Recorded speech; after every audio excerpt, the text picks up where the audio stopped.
Hello and welcome to this episode of the Lyle podcast. I'm your host, Elle, and today what I'll be doing is not really discussing, but I'm going to do a reading from a book that I wrote. I self-published a book in about 2.5 years ago and released it without much fanfare and didn't really push for it. I had a ton going on in my life,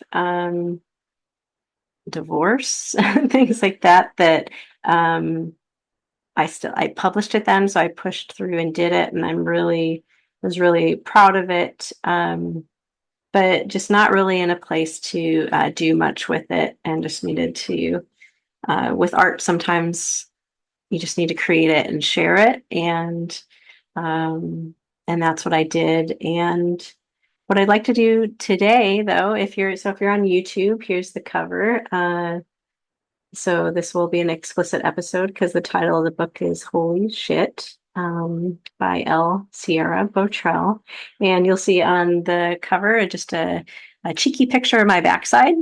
And it's Holy Shit, Musings and Self-Reflections of a Deconstructed Christian Faith from the Lived Experience of a Female Undercover Feminist, Midlife Crisiser, and Hopeful Mystic Contemplative.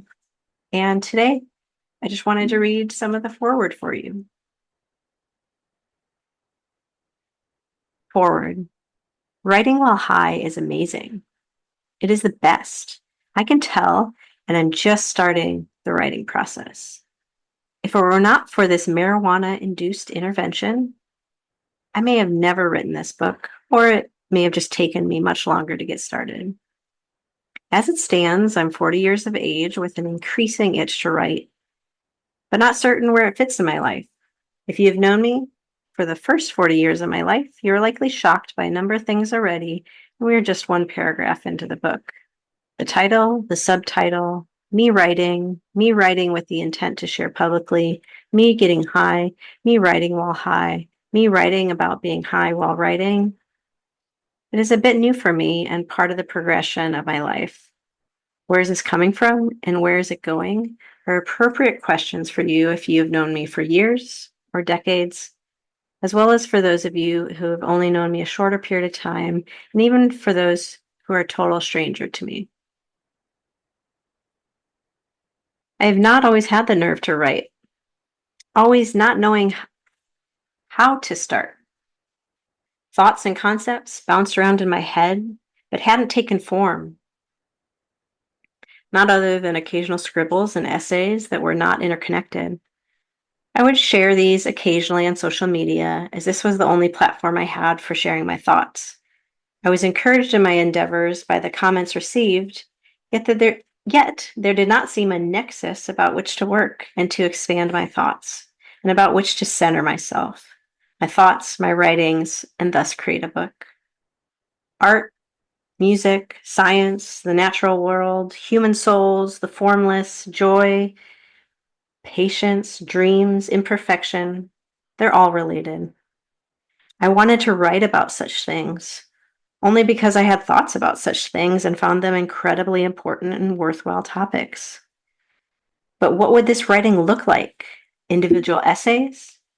Is the writing just for me or for others as well? If for others, how would I share? A blog? What would I call the blog?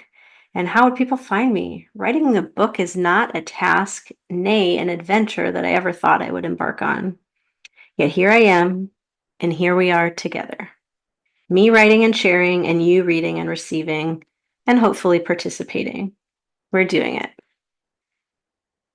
Realization after realization is happening. Things are falling away and new connections are being made. There is simultaneous convergence and expansion. Watch out for both and. With both and thinking and living, seemingly divergent things can rest side by side, simultaneously, and be in harmony. An odd couple kind of harmony. More on both and later. It is truly transformative. My judgments seem to have kept me away from becoming, from evolving, from paradigm shifting growth. You see, I hold judgment and possibly judgments about weed, so this book is off to an unusually contradictory start. But I will share more about this later. This book is a confessional of sorts. It does not detail events for the sake of recording them or detailing them. It is, in fact, the process of me coming to terms with the many judgments that have rested implicitly and explicitly all over my life. By reading these pages, you are coming along in this journey. My wish in sharing is that it is also useful for you on your journey. We all make judgments and have to make them quickly. When we walk into a room, when we say headlights or a stranger approaching on a dark street, when we meet someone for the first time, when we read the expression on someone's face, when someone is late, when someone says something that feels hurtful, we do it all the time. It is natural. Often, however, we do not take the time to examine our judgments and the foundations of beliefs on which they lie. Are these trustworthy judgments? Are they healthy or helpful judgments?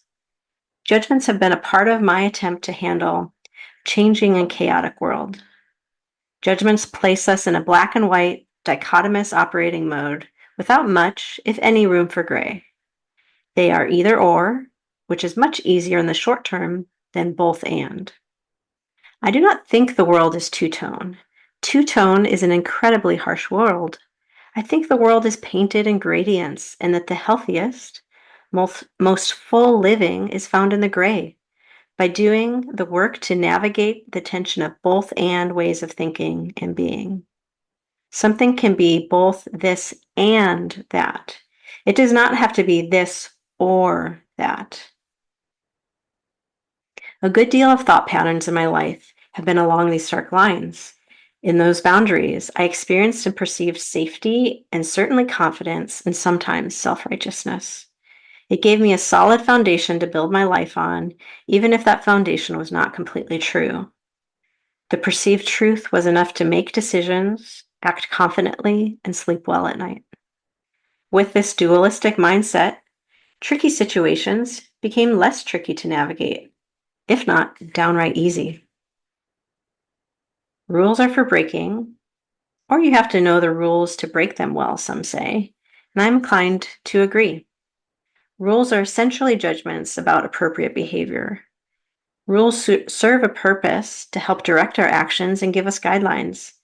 But as we just discussed, the world is not black and white, nor is it simply gray.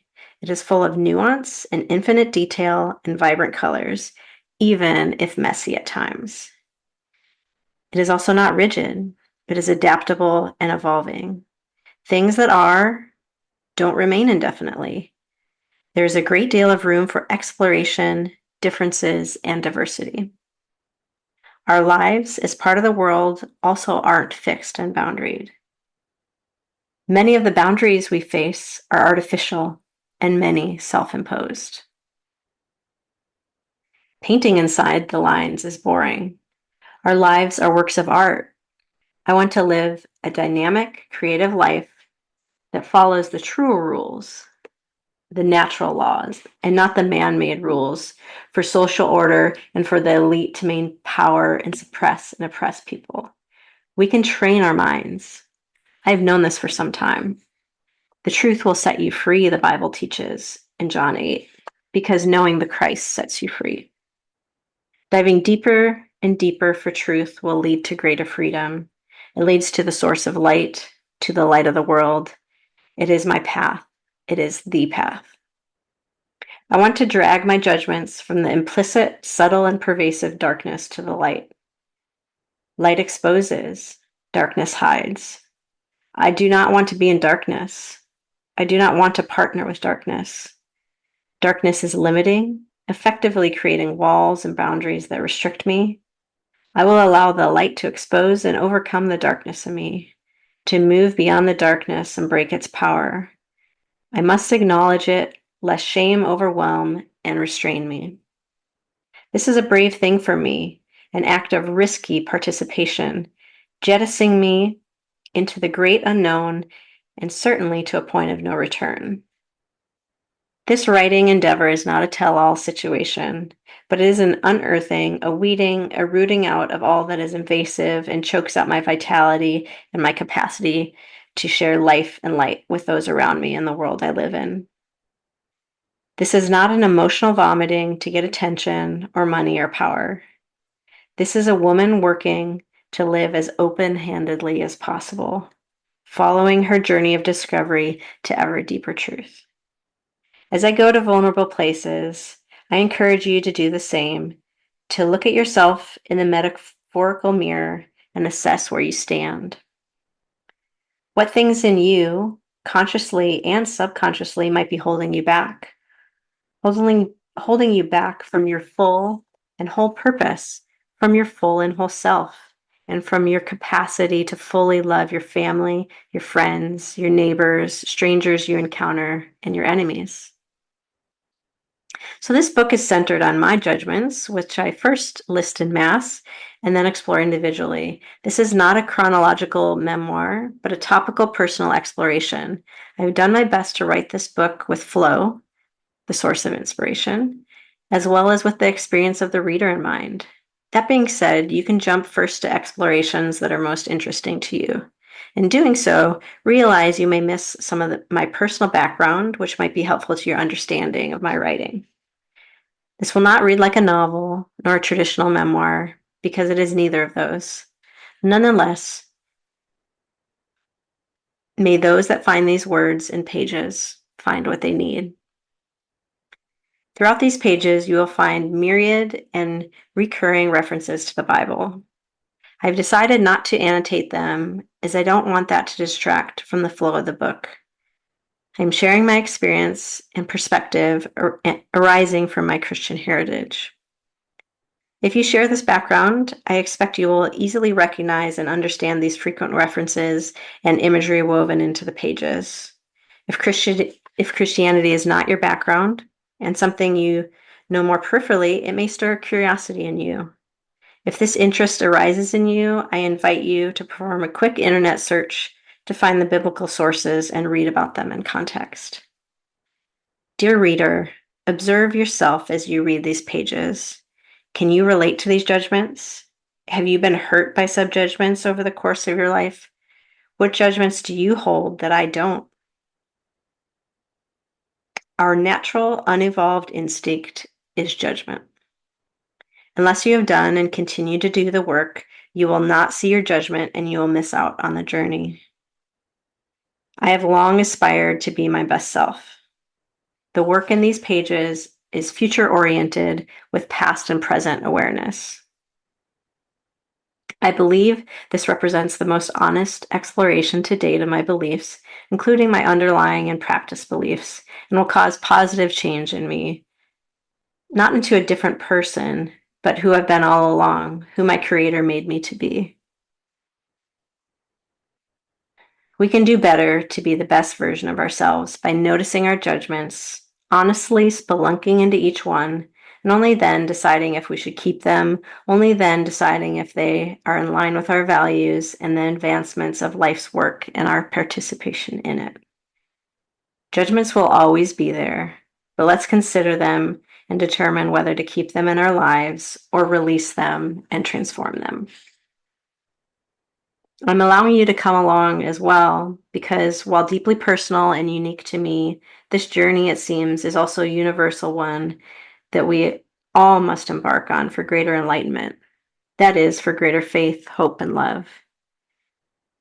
May we all have the profound knowing of these realities via experience and thus share an ever increasing measure with those that we come into contact. Deep breath. Here I, and here we go. And then I get into my judgments. So that's my foreword of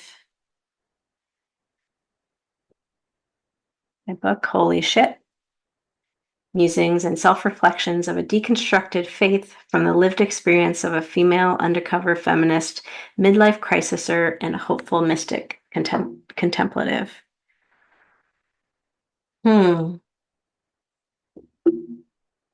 Thanks for listening to that. If that stirs anything in you, I'd love for you to purchase a copy of a book. If you know somebody that you think might be interested in it, I'd love for you to purchase a copy of the book. If you enjoyed my reading of it, I'd love to hear that, as right now there's not an audible reading of that and not an audible way to take in the book. I enjoy reading that, so if there's enough interest, I'd be happy to do that, to look into um, having not just the paperback version of the book, but also to have that available for you. And I'm also open to just continuing to do readings on here. That sounds exciting as fun. Well, thank you for being here. May you always see the blessing.